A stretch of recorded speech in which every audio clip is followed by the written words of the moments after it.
On change de chapitre. Le vice-premier ministre, ministre de la Défense nationale, Guy Kabombo Mwadianvita, a débuté mardi sa mission d'itinérance dans la 14e région militaire où il a visité la réserve armée de la défense, la haute cour militaire ainsi que les services des communications et d'information des FARDC-SIFA.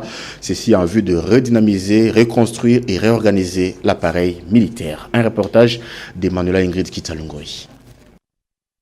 Aucune unité des forces armées de la République ne sera mise en retrait dans la nouvelle dynamique des FARDC.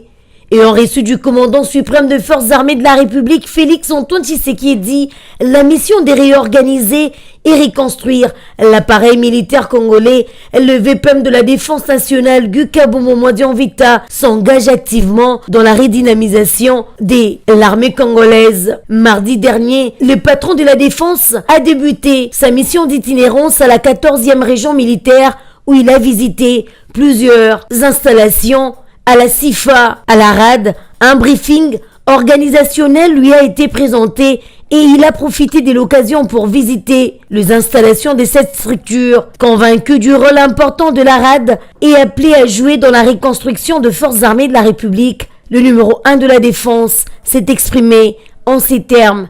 C'est pas un hasard si j'ai commencé par la RAD. Votre structure, votre institution tient à cœur le commandant suprême. C'est ainsi qu'il m'avait instruit clairement de faire tout ce qu'il faut pour que cette structure soit fonctionnelle. C'est à partir de la RAD que nous allons construire l'armée de la République démocratique du Congo. Le travail en amont que la RAD doit réaliser, c'est ce travail qui va déterminer quelle armée nous aurons dans notre pays. À titre de rappel, les missions d'itinérance du vice-premier ministre, ministre de la Défense nationale dans différentes régions militaires s'inscrivent dans la logique de s'imprégner de réalités du terrain afin de doter l'armée de moyens conséquents, notamment humains, matériels et logistiques.